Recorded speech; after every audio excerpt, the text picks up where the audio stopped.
YSK that Amazon has a serious problem with counterfeit products, and it's all because of something called a commingled inventory. Anecdotally, the problem is getting severe. I used to buy all my household basics on Amazon, shampoo, toothpaste, etc., and I've gotten a very high rate of fake products over the past 2 years or so, specifically.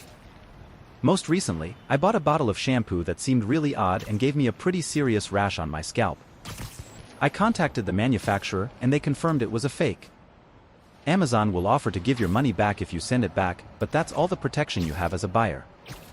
Since I started noticing this issue, I've gotten counterfeit batteries, counterfeit shampoo, and counterfeit guitar strings, and they were all sold by Amazon.com. It got so bad that I completely stopped using Amazon. The bigger question is what the hell is going on? This didn't seem to be a problem, say, 5 years ago. I started looking into why this was the case, and I found a pretty clear answer: commingled inventory. Basically, it works like this. As we know, Amazon has third-party sellers that have their products fulfilled by Amazon. These sellers send in their products to be stored at an Amazon warehouse. When a buyer buys that item, Amazon will ship the products directly to buyers. Sounds straightforward enough, right? Here's the problem though: Amazon treats all items with the same SKU as identical. So, let's say I am a third-party seller on Amazon and I am selling Crest toothpaste. I send 100 tubes of Crest toothpaste to Amazon for Amazon fulfillment, and then 100 tubes are listed by me on Amazon. The problem is that my tubes of Crest aren't entered into the system as a solitary egg storefront Crest toothpaste, they are just entered as a Crest toothpaste and thrown into a bin with all the other Crest toothpaste. Even the main sold by Amazon.com stock. You can see why this is not good. If you go and buy something from Amazon, you'll be sent a product that literally anyone could have sent in. It's basically become a big flea market with no accountability, and even Amazon themselves don't keep track of who sent in what. It doesn't matter if you buy it directly from Amazon or a third-party seller with 5-star reviews or a third-party seller with 1-star reviews. Regardless, someone or a robot at the warehouse is going to go to the Crest toothpaste bin, grab a random one, and send it to you. And it could have come from anywhere. This is especially bad because it doesn't just allow for counterfeit items, it actively encourages it. If I'm a shady dude, I can send in a bunch of fake Crest toothpaste. I get credit for those items and can sell them on Amazon. Then when someone buys it from me, my customer will probably get a legitimate tube that some other seller or Amazon themselves sent in. My fake tubes will just get lost in the mix, and if someone notices it's fake, some other poor seller will likely get the bad review/return. I started looking around Amazon's reviews, and almost every product has some % of people complaining about counterfeit products, or products where the safety seal was removed and re-added.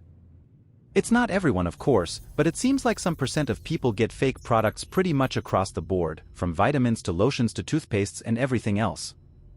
Seriously, go check any household product right now and read the 1-star reviews, and I guarantee you'll find photos of fake products, items with needle punctures in the safety seals, etc., etc. It's rampant. Now, sure, some of these people might be lying, but I doubt they all are.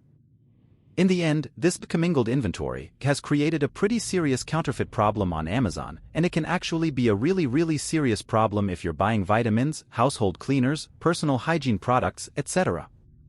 And there is literally nothing you can do about it, because commingled inventory also means that a sold by Amazon and seller reviews are completely meaningless. I actually have a great story about this. Everyone knows Cyanide and Happiness?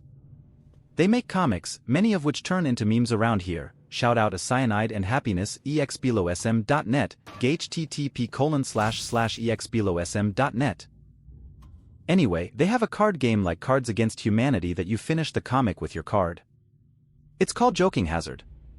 My brother bought it online from Amazon.ca. We got it and played a few times. Great game. A month later, we went to a comic expo and they were there doing autographs and the like. They are pretty great, and one of the things they were doing creating new cards. Every box comes with a few blank cards that you can draw your own. They would take it and draw something on the spot. Well, we got there and give the box to the artist, Rob I think. He asked where we got it, cause they were selling them there at the booth. When we said Amazon.ca, he took the box and one of his own. Cards were twice as thick in the other box and the picture was just basically a sticker on cardboard instead of their beautiful laminate box. He asked us to exchange it with one of their boxes as evidence. I guess they were having all kinds of issues getting it removed from the Canada Amazon store, saying they don't have enough evidence and stuff. We got a brand new box and a fancy card drawn up. So yeah, buy direct wherever you can. You will have so many artists and creators thankful to you for it. You want to know what's even fucking crazier? Counterfeiters also use Amazon's anti-counterfeiting measures against them. Basically, if you suspect that listings under a particular product are fake, you can submit a complaint with minimal evidence to be reviewed by an investigator, who then has to make a judgment call as to whether the products are legit or not. Under normal circumstances this would be difficult, but not impossible, so long as the investigator actually took the time to review the case. Unfortunately, Amazon runs this shit like a call center, so they've got about 5 minutes to review a case before making a decision and moving on to the next one. Obviously, this has led to literally thousands of false complaints against legitimate products from actual counterfeiters pretending to be lawyers, authorized sellers, and even representatives of big-name brands. Because counterfeiters don't just submit one complaint, they'll send 100. 99 will be denied, but all it takes is one to be approved and all the legit listings are all pulled from the marketplace. Then this whole rigmarole starts where the legitimate sellers have to appeal the removal of their products, which can take hours to be resolved. Meanwhile, the only available seller on the listing is selling their counterfeit inventory. So after a few hours, Amazon realizes its mistake, reinstates the listings which were removed, shuts down the counterfeit account, and that's the end, right? Wrong, the counterfeiter just spins up their next account. They have literally hundreds of thousands of aged accounts which they created back when Amazon's account creation process was much less thorough, and repeat it all almost immediately. The biggest products which were counterfeited were nutraceuticals, essential oils, and various beauty products such as makeup and shampoo. It should also be noted that counterfeit pills have led to several drug overdoses.